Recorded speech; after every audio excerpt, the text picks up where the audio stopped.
Bienvenue à tous dans cette nouvelle vidéo. On se retrouve pour la troisième analyse du jour pour ce samedi 28 mai 2022 sur les Pokémon de la troisième génération et on va s'attaquer à un duo de Pokémon, les deux évolutions de Coquille-Perle, la fameuse huître coquillage, globalement avec la perle au milieu.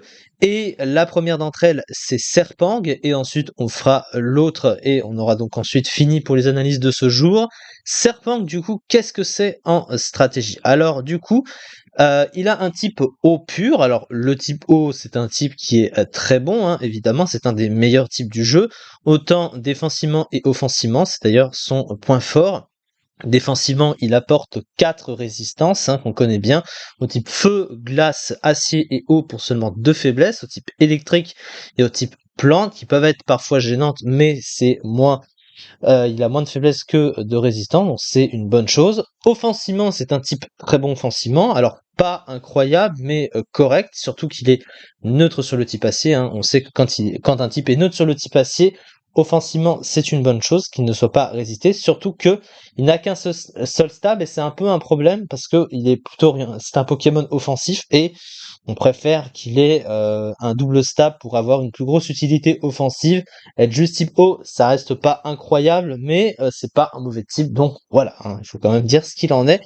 Au niveau des deux talents du Pokémon, il possède Glissade. Alors Glissade qui double sa vitesse sous la pluie, qui est un excellent talent parce que c'est un Pokémon lent, mais ça le rend dépendant de l'arène pour agir, donc c'est pas non plus si incroyable à ce niveau-là de dépendre d'un climat pour être suffisamment utile sur le terrain parce que sinon il est extrêmement lent et il est facilement dépassé par beaucoup de Pokémon. Surtout pour un Pokémon offensif d'ailleurs, d'avoir une mauvaise vitesse, que ce soit une mauvaise chose, donc du coup, voilà, Glissade c'est quand même un peu sa seule utilité pour être plus rapide. Son deuxième talent c'est Voile Eau, je crois que ça s'appelle en français Water Veil, juste le nom, Voile, pardon, excusez-moi. Donc en gros c'est un talent qui immunise de la brûlure. Alors c'est un talent utile parce que la brûlure elle divise par deux les dégâts physiques du Pokémon, et comme il a une plus grosse attaque physique, bah il en profite. Après, c'est dépend de sa vitesse, parce que Glissade sous la pluie lui double sa vitesse, donc du coup, bah c'est quand même plus utile qu'il s'augmente sa vitesse. Mais ça dépend aussi de l'arène, donc du coup, bah c'est un peu kiff-kiff, mais c'est vrai que la vitesse c'est très important. Et quand on regarde ses stats, on voit que vraiment un 52 en vitesse, c'est quand même très mauvais pour un Pokémon offensif. Donc bah il dépend vraiment du climat, donc ça c'est vraiment pas ouf. Mais du coup voilà, Glissade serait plus intéressant pour augmenter sa vitesse, clairement. Au niveau du reste de ses stats, alors il a 104 en attaque, c'est correct, mais c'est pas incroyable. Après, ça tape un peu fort, c'est pas non plus extraordinaire, mais voilà. Il a une défense de 105, mais c'est backé par 55 en PV, donc il a pas une base PV incroyable, et il a une défense spéciale assez moyenne, seulement 75, donc il a pas un bulk spécial ouf.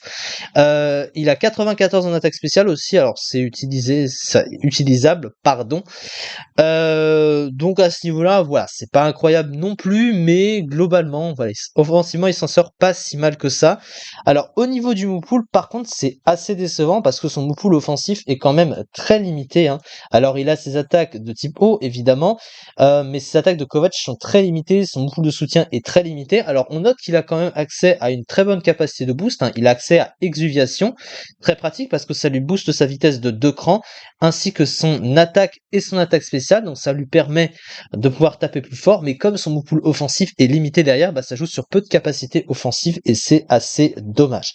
Après, ça lui permet aussi d'utiliser son attaque spéciale pour le rendre un peu plus versatile, mais il est très prévisible et il a vraiment pas grand chose. Et son autre gros problème qui semble évident, c'est qu'il est comparé à tous les autres Pokémon de type eau, et c'est le type le plus répandu du jeu, et la concurrence est énorme, parce que bah il suffit d'avoir un type eau avec plus de move pool, des stats meilleures, et quand tu vois ce qu'il a, quand tu vois sa lenteur, quand tu vois le fait qu'il tape fort mais sans plus, bah tu vas chercher un Pokémon de type eau qui tape plus fort, que ce soit sur le spécial ou sur le physique, qui soit plus adapté dans ses rôles, etc., etc.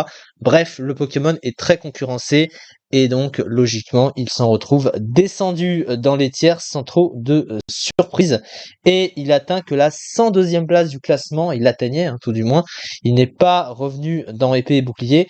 102e place du classement, 0,58% du tiers, c'était vraiment mauvais. Alors rapidement la fiche stratégique, de bonnes statistiques sur le plan physique, une attaque spéciale exploitable, accès à des attaques de boost, mais de mauvais PV et défense spéciale, lent, faiblesse courante en PU, ou pool offensif limité. Du coup, c'est ça pour cette vidéo. On se retrouve pour la prochaine analyse, la dernière du jour, où on fera l'autre membre du duo. Et ensuite, on se retrouvera demain pour la suite des analyses sur les Pokémon de la 3e génération. On arrive bientôt au bout, comme annoncé, du coup, évidemment.